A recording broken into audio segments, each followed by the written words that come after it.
Many travelers dream of experiencing the beauty of Tanzania, from its stunning national parks to vibrant cultural sites. Yet the costs often seem overwhelming. But with Visit Tanzania for Less, exploring this East African gem on a budget is not only possible, but incredibly rewarding.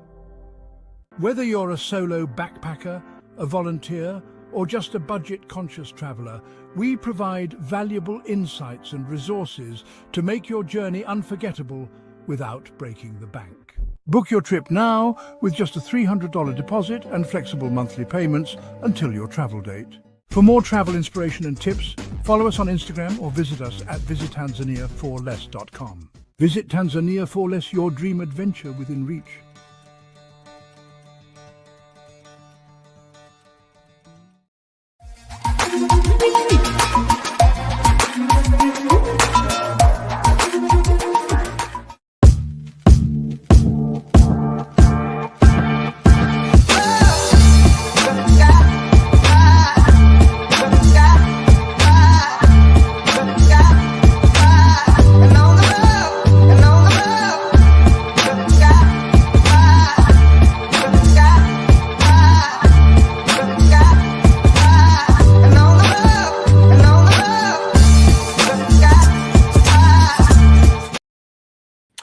Good afternoon, Muskegon. The music just gets me hype. It's July 10th, 2026. Hi, I'm your host, Gregory T. Roberts, and my other host is Melvin C. Burns II. Welcome to Community Focus, the show that breaks the mirrors and gets rid of the smoke, bringing you information that's what's happening in the world and the community. Hi, good afternoon. Thank you for taking your time. We're on all social media. If you are driving and would like to take part, pull over. Catch us on WVS 103.7 The Beat or M106 Facebook site, and you can ask our guests a question. What's the weather like, sir? A beautiful Friday afternoon here in Muskegon. Low today 65, high of 84. A little cloudy still.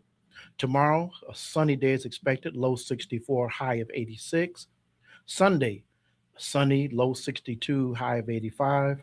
Monday, low 66, high 87. Tuesday, low 70, high of 87. And Wednesday, low 71, high of 87. Expect to see the sun out all of those days. Nice. A couple things that I need to get out before your top five is, number one, we do this and we do this show every week, and we never get a chance to say thank you to Lady J for all the work that she does. She works behind the scenes. So Janae, thank you so much. PA, Rob, behind, of course, we love you guys. And number two, happy 65th birthday to my wife, Emily. I have to get that out. Happy birthday, Emily. It's hard to be married to me. I'm not going to lie. You got to have some patience. When you pray for patience, don't pray to be married to me. All right. What's your top five? Well, last week, one of my favorite things is just listening to live music in the summer. Had a chance to hear Big Daddy Fox and the Junkyard Dogs. Yeah. Several people in the band I know, and just had a great time. So it got to me thinking, I love listening to music in the summertime. I was thinking, sitting back in my chair, in my lawn chair, what gives me a summer vibe? So I got 5 songs. My disclaimer, 2 disclaimers. My wife helped me with the list, but it is not her list.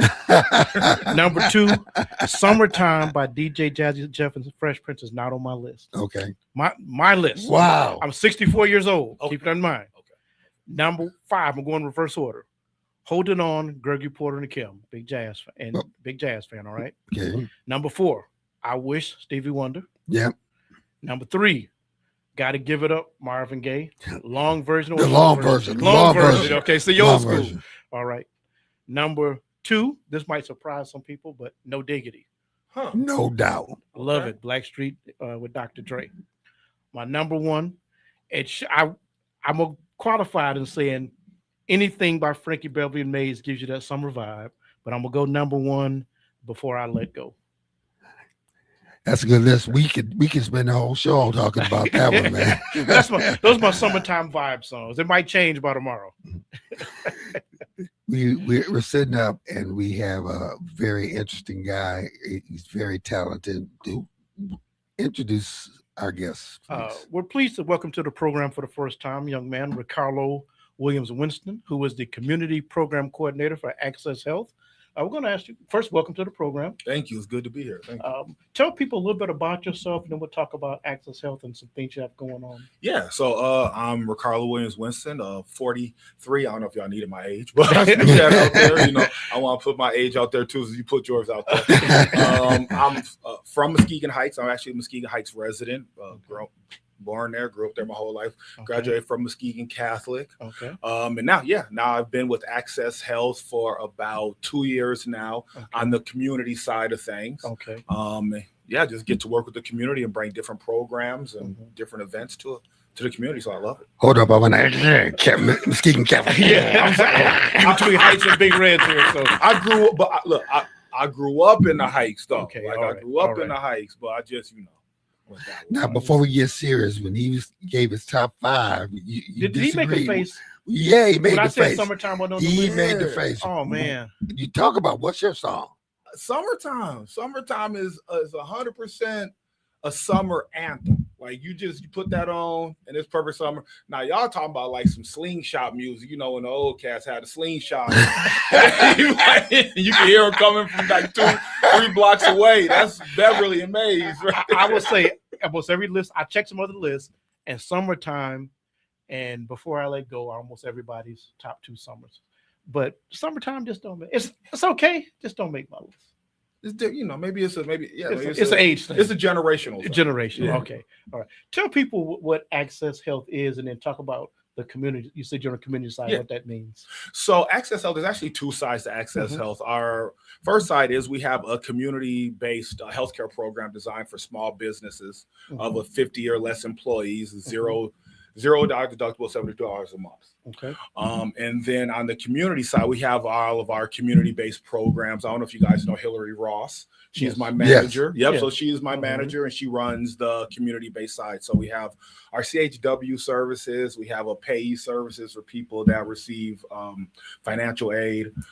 We also have the Blueprint Project, which I am over. Okay. And that is our community hub located in the Heights. Yeah. Okay.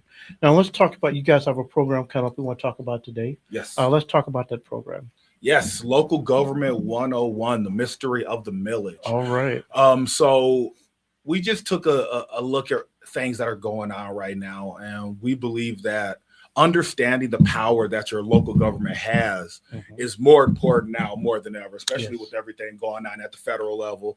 I won't get political, but everything that's going on at the federal level, it's important to understand the power that you have at your local level. Exactly. And how those people and how the people that you elect affect your day-to-day life. Okay. Cool. Now, explain to people, because you said it's important, but I don't think people really get from those small elections. Yep. Involves your day-to-day operations.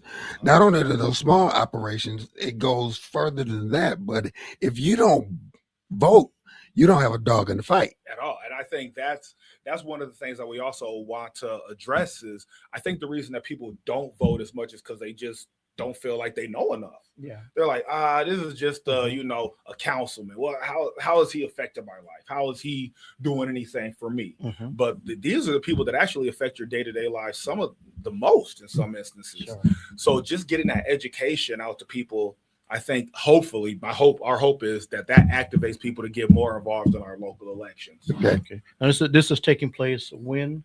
July 25th at the Access Health Building from 1 to 2:30. 18th or 25th? The 25th. Oh, okay. 25th. Okay. Okay. And what time is that? It's at 1 and it goes till 2:30. We have Commissioner Jay Kilgo coming to facilitate the course. Yep. So you got somebody who's actually involved in it right now. Yes. Teaching this course. Yes. My guess is it's probably going to morph into some other issues. Oh, most definitely. I think once you get people together in front of somebody who they feel can actually do something, it just takes on a life of its own. Okay. But this is actually a 3-part series that we're planning. This is just the first part of it. The second part of it is going to be the power of your local government. Okay. So actually, that's really going to break down how they affect your day-to-day life. This first one's going to be explaining millages, how to read a ballot, more of those surface level things. Yeah. But the second one's going to get a little bit more in depth. Okay. Well, talk about that, because knowledge is power. I have a lot of people, because we've been covering politics forever and a day. Yeah. But talk about knowledge is power, because I get phone calls. Well, how should you vote? Study, Right. Study, find out. Well, Greg, are you gonna vote? Read the ballot.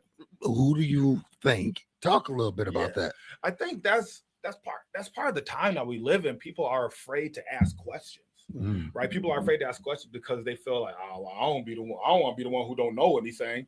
But we have to get away from that, because nobody knows everything. You have to be willing to ask questions to get the information that you need. So Exactly. if you're wondering about, okay, should I vote for this person, or what their stance is, go out to their events that they're speaking at, look online, see what their policies are before you just vote based on, okay, grandma, who you voting for? Okay, bet my grandma voted for him, so that's good enough for me, if you even get out to vote. So yeah, just education is huge. And knowing who to vote for and how it's going to affect you. Let me ask you again. I mean, because part of your specialty is getting out, engaging with the community. Yes. For local candidates, I've seen some local candidates knock on doors, and some not knock on doors. I've seen some run Facebook only campaigns.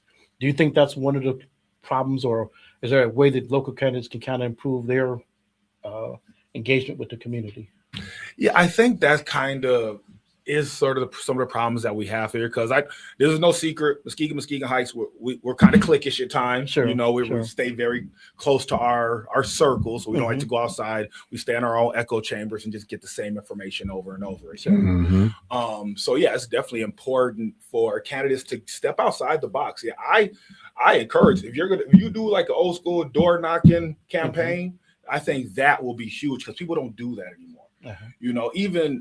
Even us, I'm guilty of this. I get into having Facebook do a lot of heavy lifting, whereas we should be getting out there more and connecting with the people. And I think when you get out there and make those face-to-face connections, now you have not only somebody who's going to vote for you, but they're going to be an advocate for you and a champion for you in the community. Because they're like, not only does this person seem to care, they actually came to my house, knocked on my door, had a conversation with me. And so there's going to spread that around to all their friends. You said that was 3 parts. You're going to do this part, and then you said the second. The second is, we don't have the date for the second one yet. Okay, but it'll entail what? It's going to be on the power of local government. So it's really going to get down into how it affects your day to day, and how what can local government do versus federal or state, and just try to get some of the mystery out of local government, because I think that's the problem that we have. A lot of people is just, they don't know, and you don't know what you don't know. Right. Now, speaking of local government, and I say this to every time we interview candidates, is it true that the dog that barks the loudest gets the bone? In other words, if you look at the dollars that the city of Muskegon is getting versus the dollars that Muskegon Heights have, is because Muskegon is down barking in Lansing. Oh yeah. Versus what people are saying now. Some people are saying stuff to improve Muskegon Heights, but I think people are barking louder in the city of Muskegon. I agree with that. I would agree with that. I think Muskegon is downtown Muskegon, that area has definitely done a good job getting monies in, but they've made a point of that, but that all, once again, goes back to your local election. They have their, they're activated, their voter base is activated, so more people are getting out and voting. So hopefully in the Heights, we can start to get those voter numbers up, so people feel like they're making more of a change and their voices are being heard. Okay. Good. So we got the event coming up on the 25th, 1 to 2:30 at Access Health. What kind of feedback have you gotten? I know this has been out for a little while. I've seen it maybe the last few days posted. What kind of feedback have you been getting? Actually, surprisingly, really good feedback. Not surprisingly, really good feedback, but just the amount of feedback that we've gotten. Just a lot of people have reached out to us, seeing how they can be involved. Actually, the city of Muskegon reached out to see how they can actually get more involved in it. So that alone was huge. and just people reaching out, emailing me, what's the next thing? Hey, here's a suggestion for what you should be talking about next. Mm-hmm. So I like getting those kind of emails and things where people are actually giving their ideas so we can activate them and do something with them. Because that's part of my whole job is being in the community. And I just straight up ask people, what do y'all need? Mm-hmm. What do you feel like you need that's going to affect you right now? Not something that's, down the line, because a lot of programs are designed to help you 2 years from now. Well, that's fine. But I need help right now. What can you give me right now that's going to put me in a better place than I am today? How important is it for people to become poll watchers or getting involved in somebody's campaign instead of staying home? I think it's very important, especially if you want to learn more of the ins and outs of the process. Is as much as you can get involved with it, then I suggest you do that. I think if there's a candidate that you feel strongly about, you should definitely support them in any way you can. Sometimes it doesn't have to be monetary. I think a lot of people think it's got to be money, but just giving your time, being the person to actually go to those, because the candidate can't get to every single, we've got 12,000 people in the house. You can't get to every single person, but if you have a team of people that believe in you, once again, that goes back to creating those champions and advocates that really get out there and spread your message. That's good. Okay. I'm going to say you as an expert in community engagement. Let me just ask you in general. Sometimes it's a message, sometimes it's a message. Even in your role, just with the other things that you do at Access Health, what is it we need to do better? TV station, government, church, in terms of getting messages to people. What is it we all need to do better in our institutions, you think? Well, that's funny. I was actually thinking about this. I still believe that the church has so much power in our community. So I think if we could get churches more activated in getting the word out, that would be amazing. Because, you like I went back to the grandma again. You got your grandma still go to church. Everybody listens to grandma. So she's like, hey, this program's going on. I think y'all should go to it. The people are more apt to listen to it, especially, and just doing what you guys do, having us come on, talk about the programs that we have going on. I think that's huge, especially, but it really takes the whole community. Like it's the cliches, it takes a village, Right. That is 100% true. I can't be everywhere at once that I would like to be, but if I could get my group of people that's like, hey, Ricarlo's putting this on, he always puts on the good programs. Access Health always puts on the Blueprint Project puts on good programs. Then that helps us tremendously. That's why we have in the Blueprint Project, we have what's called the SIG, which is the Community Investment Group, and it's made up of community members that are trusted community members that bring. We have our meetings every 2 weeks, and I'm like, what are you guys hearing out there? What are people saying that they feel like they need to be educated on? And they bring it back to you. I'm like, all right, I get with Hillary and the rest of the team. We put a program together. Then we come back to the SIG. How's this look? Do you think this is what people are looking for? Yeah, Ricardo, that ain't quite it. Okay, I'll go back and I'll work on it again, then bring it back, and then through them, we disperse it out to the community. Make sure we say Hillary Ross. Now, Hillary. Yes, Hillary Ross. You got to scold. Yeah, you got to be specific. The one and only Hillary Ross. Yeah. Now, how important? Now, I'm gonna go there. I'm gonna go there. Go there. When he said it, the following words are my opinion and opinion only. If you have an opinion, see me. All right.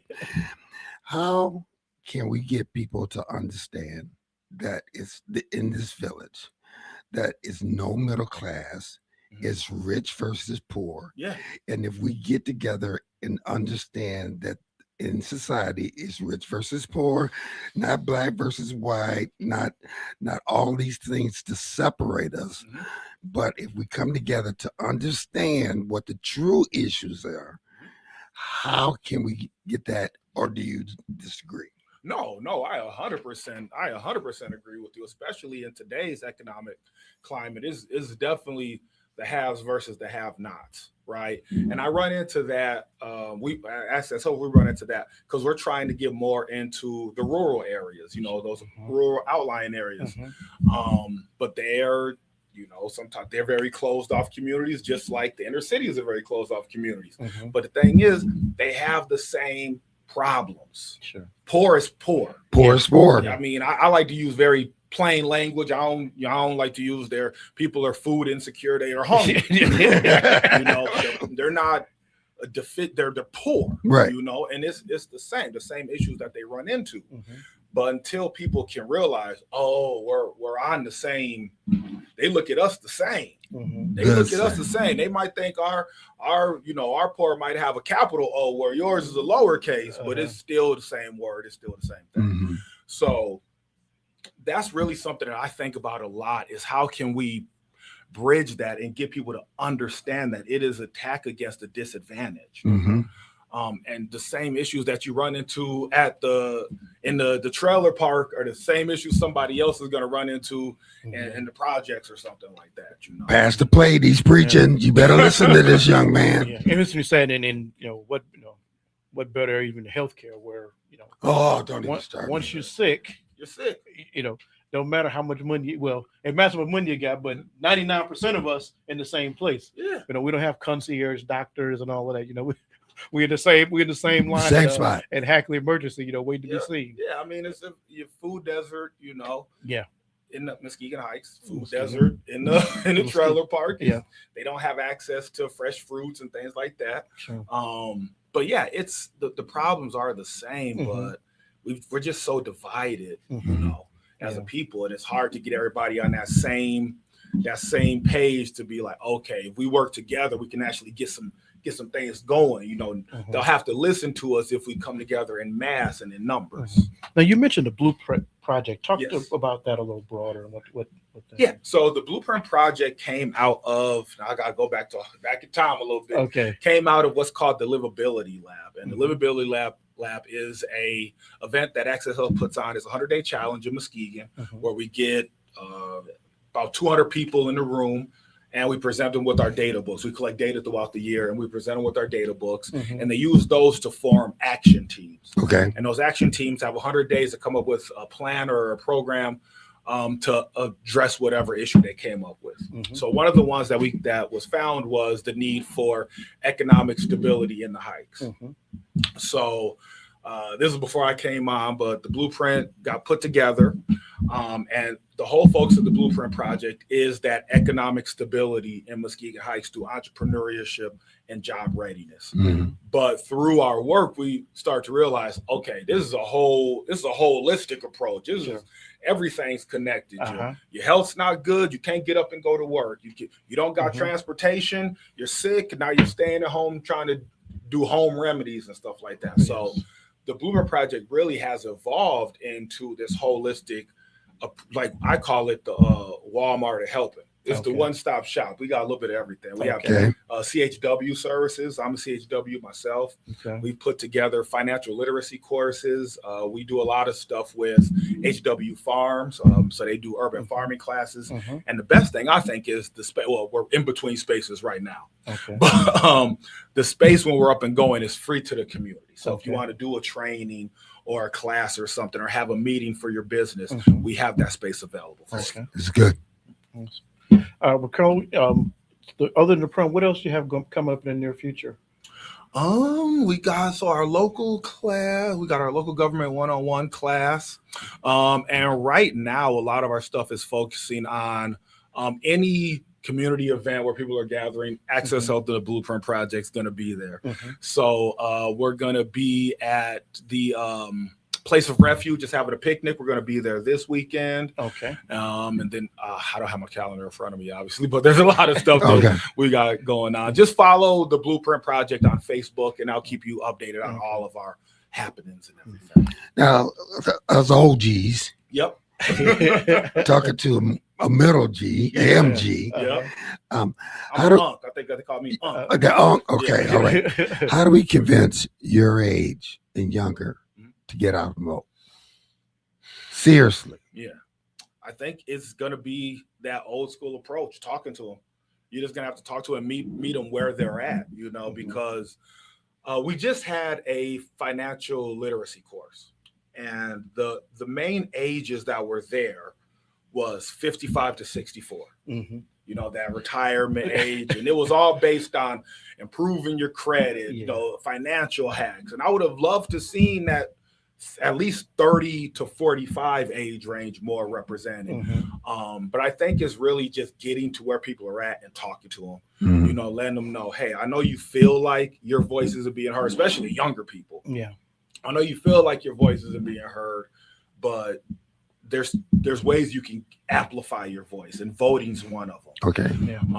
So yeah, really just getting the education to the younger people and people my age, just reminding them the kind of power that is out there. I think people my age is reminding them where we were, you know, especially in the Heights. You know, there was a time we were thriving in the Heights, you know, and we can get back there, but it's going to take all of us to work together to get there. So how important is it for us not only to talk to people, but to listen to you guys? Very important. Not just me, if somebody like me, even if it's just your friend that's trying to tell you something. Because I think sometimes, you know, our friends might take that, how can I say this? They might take a little bit of a mental step forward before us, you know, and then they try to explain something to us. I'm like, man, I ain't listening to you, man. You where I'm at. I'm listening to you for. We're sitting on the same steps, but just because you guys are physically in the same place doesn't mean you're mentally in the same space. Okay. Right. So this person might actually have some information that you just take a second, you know, drop your. I think ego is a huge part of it too, because our egos are. I don't need to listen. I got all the answers. Like, you know, I made it this far. Yeah, but you could have made it easier. You could have made it further than where you are now. That's good. If you would have just listened. That's good. Okay, so give us the event again.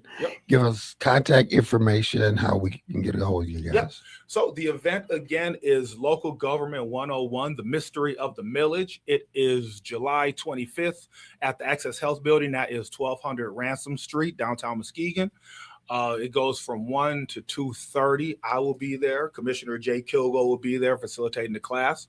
And if you guys have want the information, you can go to our Facebook page, which is the Blueprint Project on Facebook, or you can shoot me an email, and my email is rwilliams@access-health.com. .org. Now, do me a favor, speak into that camera and talk to those people and let them know how important, why is it so important to get involved in this process? Right here, I'm looking right there. You're looking right there. So no, people, it's important for you to get out and vote, because if you're not happy with the things that's going on with your city, within the Heights right now, I know there's a lot of political things kind of going on in the Heights. I didn't want to try to touch on it, but it's the elephant in the room. We got to. Voting is one way that you can make your voice heard. So get out to those local elections, and just do all your research online. Ask people who you think might be a little bit more educated than you. Ask them, what do they think? But at the end of the day, do your own research and come to your own conclusion on what do you think is best. But get out there and vote, make your voice heard. It's important. There you go. The last thing that we talked about, that you are a comedian. Yes. Talk a little bit about that. We got a couple seconds. Okay. Yeah. I'm a stand-up comedian. I've been performing for about 12 or 13 years now, all out of the Muskegon area here. A lot of people told me when I first got started that I couldn't do anything outside in Muskegon. I had to get outside Detroit and stuff like that. But I've been able to do some pretty cool stuff. I've worked with Gary Owen, Doug Stanhope, Bill Bellamy. I'm working with one of the Rock Brothers coming up in January. So yeah, I mean, I'm a stand-up comedian, Ricarlo Williams Winston. You can find me on Facebook and all the other social medias. So well, there you go. Man of many hats and comedian, but not a community activist. And what you're doing is so important. Thank you. Don't be discouraged. Be of good cheer, because it is vital. Thank you. All right. Listen, this is community focused. This is, I'll tell you what, just good information that you just missed. You can also remember that these shows are repeated, and you can continue to watch them on 103.7 The Beat or M106. It's July 10th. We're going to take some time to show some love to our sponsors, and we'll see you in a couple minutes. Many travelers dream of experiencing the beauty of Tanzania, from its stunning national parks to vibrant cultural sites, yet the costs often seem overwhelming. But with Visit Tanzania for Less, exploring this East African gem on a budget is not only possible, but incredibly rewarding. Whether you're a solo backpacker, a volunteer, or just a budget-conscious traveler, we provide valuable insights and resources to make your journey unforgettable without breaking the bank. Book your trip now with just a $300 deposit and flexible monthly payments until your travel date. For more travel inspiration and tips, follow us on Instagram or visit us at visittanzania4less.com. Visit Tanzania for Less, your dream adventure within reach. When smoking gives you COPD, you learn to lie a little bit. You make up excuses like, I have to get my keys. You guys go on. Anything so you can walk at your own pace. I used to do that all the time. Those lies don't work anymore. My tip is, the worst lies are the lies you tell yourself. Like smoking isn't that dangerous. You can quit. For free help, visit cdc.gov/tips. There's a place to share gossip about the office party fun, and a place to share the story you tell everyone. There's a place to share a laugh about when things went wrong, and a place to share the video of you dancing to your song. There's a place to share spare change, lunch, and your time. But we could all be better at sharing how we're feeling inside. 76% of employees have struggled with at least one issue that affected their mental health. When you share, you're not alone.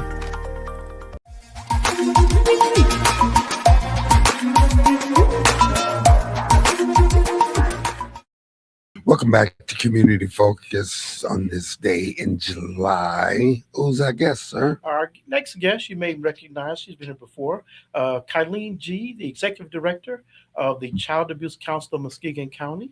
Welcome to the program. Thank you. A couple of, tell people a bit about yourself, and then let's talk about what the Child Abuse Council is. Sure. So I'm in my 23rd year at the Child Abuse Council. I actually started there in 1997 as a CASA volunteer.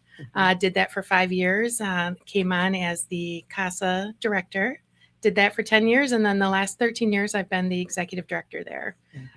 Born and raised in Muskegon, currently living in Whitehall, so on the northern end of the county. Okay. Congratulations on your tenure. Yeah. Thank you. Thank you. Now, when we say Child Abuse Council, you have about 3 main areas that you all kind of focus in. Tell people about those. Sure. So we have 3 programs. The Child Abuse Council started in Muskegon County in the mid-70s as a prevention program. In 1997, we added the Children's Advocacy Center and the CASA program, and those are the 3 programs we have today. Our prevention program is in every single school in Muskegon County, Head Start through high school, teaching age-appropriate personal body safety, internet awareness, and human trafficking awareness, anti-bullying. Our CASA program trains community volunteers to advocate for kids as they work their way through the family court system due to abuse or neglect of no fault of their own. And our 3rd program is the Children's Advocacy Center, and that program specializes in treating child victims who have been alleged to have been sexually abused. Tell people a little bit about the agency. It's not like you guys are trying to take children away from you. You had a mission, and that mission is? Yeah, so our mission is we will protect your child and your family through education, awareness, advocacy, and community collaboration. So a lot of people do get us confused with CPS. In fact, if you Google CPS for whatever reason, Child Abuse Council comes up first, they come up second. So we get all these calls, and Google won't change it. I don't know how that happens, but no. So we are in Michigan, only CPS and law enforcement can investigate allegations of abuse or neglect. We are a tool that they can use, so they can come to our facility. I have trained forensic interviewers on staff. I have family advocates on staff. That it's very child friendly. So if we didn't exist, kids would get interviewed in the back of a police car. They might get interviewed again at the hospital, and those multiple interviews. They walk into our facility, they sit in a room with one of my interviewers, and then law enforcement, CPS, whoever has to observe that interview sits in another room and watches it via closed circuit TV. So the idea being the child is interviewed once in a very child-friendly manner, and the investigators get what they need to proceed with the case. Not only child-friendly, but safe. because getting in there, getting in your place is like getting in Fort Knox. Yes, we are a lockdown facility. Not only do we want to keep our staff safe, but we have kids and families in there all the time. So you are not allowed in the building unless we know who you are and you have an appointment. We are one of the few centers in the state that also conducts on-site medical exams. So we do that there. We have a beautiful medical room that is also child friendly. And we have services for those non-offending caregivers. So no perpetrators are ever allowed in our building. And I'm sure you can imagine why. Right. But, those non-offending family members, as they're bringing their child in for that first time for an interview, as you can imagine, this is one of the most traumatic times in a child's life. At the same time, it's a very traumatic time for that caregiver. There's a lot of guilt. There's a lot of fear. There's a lot of all of these concerns. So while that child is being interviewed, we have family advocates who do that crisis intervention with that family and talk to them about the services and, what we can offer them and hook them up with community services as well. So letting them know, they're not alone. We're here to listen and we will walk this path with you. How important is for young people to deal with these issues now instead of getting to the age when they're older, then we have to deal with them older about things that happened in the past? It's extremely important. Several studies have been done that untreated child abuse and neglect can lead to, more homelessness, teen pregnancy, drug dependency, incarceration, all of those kind of things. So it's treating it at the point, that's going to be with the child forever. It's not like you can make it just be gone from them, but giving them the tools to understand and how to live with it and move past it is extremely important. And if those services aren't done, it's just not good for them or the community. Now, I want to make it clear to people, you're not a government agency. We are not. We are a private 501c3, a fully tax exempt charitable organization. We don't report to anybody except our board of directors. Now we are accredited. So we are accredited with different agencies. So, we meet those high standards, but we are not governed by a state agency or a federal agency. We are independent. That also means we need dollars. So We've been together too long. Yeah. You know where I'm going. Yeah. We're very fortunate that we get a lot of state and federal funding, but as I'm sure you've heard, and if you've had other people in here, it's always changing. Sure. It's never forget. So every year we have to raise about 30 to 35% of our annual operating budget through fundraising or through local giving. All of the services that we provide are free, regardless of what you are there for. So it's important that we keep that money coming in. Okay. So speaking of fundraising, you're going to be involved with Rebel Road that's coming up. Talk about that. Yeah. So back in 2015, we received a call from some business owners in downtown Muskegon. Had said that at that time, what had been Bike Time had been there was no longer going to be on Western Avenue, and they were going to go out to the racetrack. And those individuals were like, we still think bikes are going to be coming and we want to have something here for them. So they asked us if we would, step in and kind of put together a rally. That first year we had about 3 months to put this together, but we did. And it was a huge success for us and for the agency and for the downtown businesses. So we've been doing that ever since. And then, of course, Bike Time is still around, and that happens on the property of the Hot Rod dealership there downtown. So they happen at the same time. And, the guests as you're coming, unless you're in Muskegon and kind of know about it, but wherever you're coming from, it doesn't matter whether you call it Bike Time or Rebel Road. You're on the same, you're walking from one end to the other. Sure. So and you're on the same strip. Yeah. we're on we're all right there. Yeah. And so now talk about what it takes for you guys to be involved in staff, volunteers. What are you, and are you still looking for volunteers? Yeah. So our committee is very small. It has myself and a couple staff members, and then it has about 5 to 6 community volunteers. So it's 8 or 9 of us putting on this entire event. Wow. And they are volunteers, so that every penny raised goes back into the services we provide. We usually take August off, and then we start in September prepping for the next year. But it's, they're very dedicated to it. It's a great mission. Bikers and the families and people that come down to see the bikes or to visit downtown are very supportive of children in general, and also of our agency. So. Major kudos to you guys, because that is thousands of people. Now, what has been the response of the people, the average Joe Blow downtown, and it's related to your agency? Have you heard anything? So I know that the city of Muskegon very much supports this event because it supports our agency. The downtown businesses too. I mean, you never can have a perfect event, right? And you can never make everybody happy, but we do the best that we can to work with the downtown businesses and all of the attendees and the city police and all of the city departments to make sure that it's a well-planned, well-executed, and safe as we can make it, event.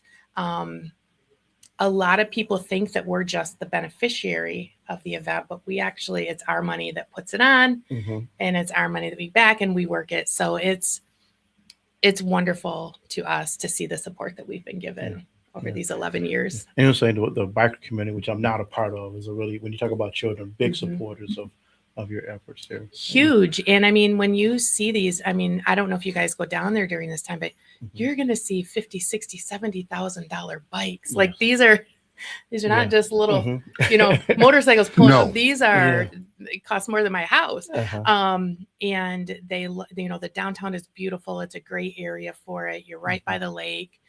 We're very fortunate. Mark Dock, Max McKee gives us his parking lots out there. That's where we hold our camping. So we've really had a lot of support. What's some of the things, say I'm just new to the event, what's some of the things that I can expect going down Rebel Road? You can expect, if you are coming down in a vehicle, parking can be a little challenging. Let's say Muskegon challenge. Yeah, Muskegon challenge. People Muskegon, we have to walk a block, we complain. Yes. So we do shut down Western Avenue, aka Rebel Road, Wednesday morning at 5 a.m. And from that point on, it's only for motorcycle traffic.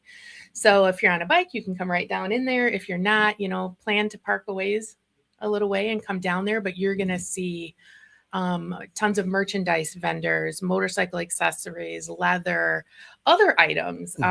You're going to see a whole food alley. 3rd Street from Western to Clay has some amazing food vendors. Yeah. And then our main lot, which is across from the arena, that parking lot, we put on free concerts every night. We've got vendors in there. We have a custom bike show. We have an audio show, all those different fun competitions. So lots to do. And I'd say for the most part, it's really family friendly. If you're going to bring your family down, I would, do it more during those daylight hours. When it gets a little darker out, the street gets a little fuller, and not really a place for, young kids at that point for safety reasons, but a really good event and the opportunity to support a great cause and support local businesses. Awesome. Yeah. I know just people, if you want to just watch a bicycle, just come out and sit on Western and they parade up and down the street, which is what they're supposed to do. But it is, it's a nice time here. And I've never been on a motorcycle in my life. I had to come down and just watch the motorcycles and imagine it. I might ride one day. But a lot of the attendees do exactly that. Just come down to watch. And this year again, we'll be doing our veterans tribute.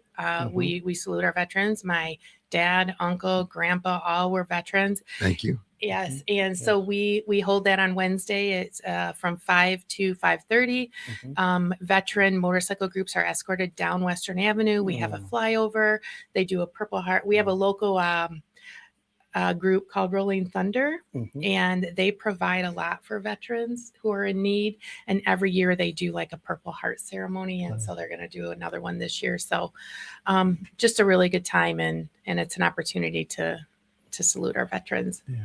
So this is, I mean, you say you take a break in August. How do you do all when all this. this is over. I know. Again, you start planning September for next year. I should rephrase that. I don't get a break. The committee gets a break Yeah. because we have three events, fundraising events for the agency right in August. Okay. And then on top of running, the agency, Sure. we do through those three programs, we serve over 17,000 kids every year. So we're busy. Yeah. There's only 11 of us, Mhm. staff, myself included. So Uh-huh. we're very busy.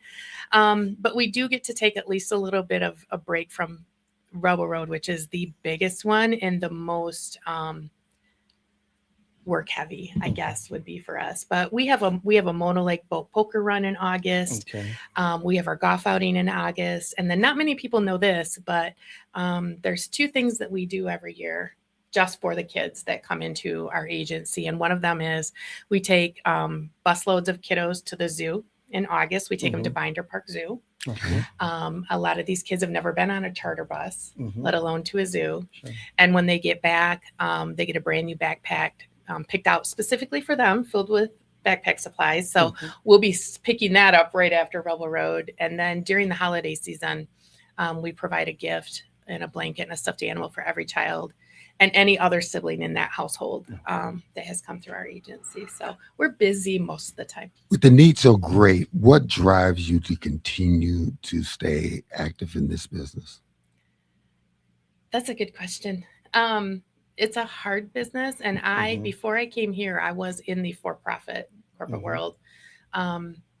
What I've found is I really like that people and families are my bottom line. It's not a dollar bottom line like it is in the corporate world.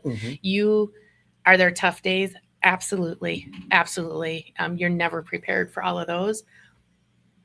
But to be given the opportunity to help a family, to be there with them, to see them on their path of healing, there's no greater honor, in my opinion. That's good. Yeah. Thank you. Yeah. One of the things you mentioned earlier on, you mentioned family-friendly interview rooms, family-friendly exam rooms. Tell people what that means. Yeah. So our facility is meant to be very child-friendly. When the kids walk through that door, they pretty much run the show. And once they figure that out, it's quite fun times. But when you walk in, you are going to see our turtle tank. You're going to see kids' artwork. You're going to see this beautiful tree that we have painted on our wall that has little heart leaves that kids write messages on. You're going to see fun colors, fidgets, things that will... It's a calming setting versus walking into a police station or a sterile ER or something like that. The kids run there. They decide, if a kid decides that partway through they're done with the interview, they walk out. We don't stop them. That is, our job is not to further traumatize them. We're going to meet them where they're at the pace that they would like to be met at. So I would invite you both to come see our facility. It's pretty amazing. I've been there. Have you? Okay. I've been there, but I'd like to. Yeah, we change it kind of all the time, but it's pretty amazing. And those kiddos are pretty amazing. Would you please explain to people when it comes down to this, your agency, would you please explain to people that there is a huge need and there's things going out in the community and you guys are really needed? Yes. So, even if we could talk about the wonderful services and the staff and the programming that we do all day, but at the end of the day, child abuse and neglect is not something that we can combat alone, right? That is a community issue, and we need all the help that we can get. We need community members to be educated about it, and we offer several training programs on that. We need you to be mindful of other children in your life and don't turn a blind eye on that, and support agencies like ours who are helping those people and doing that, that ground level work where we're trying to help this family turn around what's going on with them and save these children. And it's starting to work. Like 3 years ago, I remember, there would be like 1,500 confirmed victims in Muskegon County in 1 year, of child abuse and neglect. Last year it was 750. So it's gonna. Now I know we both know that not every thing Yes. now I know we both know that not every Yes. thing gets reported. Yes. And can we directly say that our prevention does that? No, because if our prevention programming in the school protects a child, we'll never know because Yeah, that child's yeah. never going to come here. But I have to think that it's, our agency and the community partners that we have, that it's making a difference. And it's because people take the time and the desire to get educated, to learn about it. You know, sometimes when people ask me what I do for a living and I tell them, I get two responses. One is going to be, oh my gosh, and they want to engage and talk about it. And the other one is, oh, and the conversation's done. And, and I get that people don't want to talk about it. That doesn't make it go away. Sure. Right. And there's many ways to get involved without having to hear those stories or, that. But every citizen should be educated enough and have the compassion that if they think a child is being harmed, they should do something. Yeah. Mhm. Yeah. I want to ask you, how are we doing as Muskegon County with internet? We know one time, every other week we're reading stories about, kids using the internet, taking advantage of. Are we doing any better as parents in this community of making sure we're watching what our kids are doing, what they're doing on the internet, who they're communicating with? It's an ongoing issue. I think that the prevention and awareness tools are out there and we are reaching some more parents, but a lot of our interviews are kids who are being victimized over the internet, whether it's in a chat room, whether it's on a video game, or whether it's in one of the hundreds of apps, that are out there. And, law enforcement agencies have specific departments that will go through and try and shut these apps down. But once they do, 10 more pop up. Yeah. Right. So it's really that parent taking enough to not just set a kid off with a phone or a computer or an iPad, put those controls on it and monitor what they're doing, because we get so many victims. The FBI and Homeland Security is in our office probably at least twice a month using our facility and our staff because of those exact cases. Some of them that, go outside of the United States, but most of them because they're, happening across state lines or here. And we get so many of those. I wish I would like parents to be more involved. Now, how important is it? And then do you guys offer, because we have a lot of people that are first time parents and there's no manual on being a parent. And then they have, this worked, the old school methods worked for them, worked for their parents. So I'm going to bring that in, but that's not necessarily true. Do you guys offer parenting classes or access to where parents can go to get educated? Yeah, we don't specifically offer parenting classes. We offer support groups for those non-offending parents and support groups for those kids that have been child victims. But our family advocates are that connection to the community. So they have all those connections and those resources. So they can hook them up with parenting resources. They can hook them up with housing assistance, utility assistance, things like that. We do have what we call a care closet at our facility. So it's got a lot of, household items, hygiene items, clothing, things like that. If a family comes in for an interview, we'll take them right back there and they can take whatever they need. We don't do like food or any of those other types of assistance, but our advocates will hook them up with that in the community. We are also the hub. Our agency runs the multidisciplinary team on child abuse and neglect in Muskegon County. So once a month, the prosecutor, law enforcement, CPS, foster care, all of them come to our building and they discuss their current cases in an effort to, kind of keep things on track, which ultimately the goal is to reduce the trauma for that child and that family as they go through that process. That's good. Okay. You mentioned working with law enforcement. How is Muskegon County in terms of law enforcement, prosecutor's office, in terms of their sensitivity, their training to be able to deal with these areas? Really good. I mean, our prosecutor, DJ he served on our board for many years. He, his whole team is very much on board with, doing what we need to do for this county. The law enforcement as well. Law enforcement is like any other agency. They are, don't have enough manpower and all of that, but, we put on a training every year. our agency puts on a training for our whole MDT of Muskegon County, and they will send them to that. And anything we need, they're there. Nobody has enough time or enough manpower, but everybody stretches themselves to get it done. And so we are very supportive and fortunate for the law enforcement, the prosecution, and the DHHS workers that we have here. We have a good relationship with them, and they're all very hardworking, compassionate people. So let's get back to the event. Rebel Road happening when, where, how can people get in touch if they want to volunteer? Sure. Here's your spiel. All right. So Rebel Road takes place Wednesday, July 15th through Saturday, July 18th. So next week. We have its own website. There's rebelroad.org. We also have Rebel Road on our Facebook. And once they get down there, they can see, the schedules posted. We have volunteer information up there, all of the happenings, but really just come down and check it out. It's hard to describe to somebody that's never been to it. It is it's a spectacle in of itself. It is. And the thing is that people have their own mindset of what they think about bikers because of what they see on TV. I know a bunch of biker groups, and they care so much for organizations like yours. They do, and so do the attendees. Like I said, we get just as many people who come down, not on motorcycles, who want to walk around and look at the motorcycles, enjoy the great food, enjoy the downtown businesses, and and support a good cause. So it's a lot of fun. I don't really get to enjoy much of it. If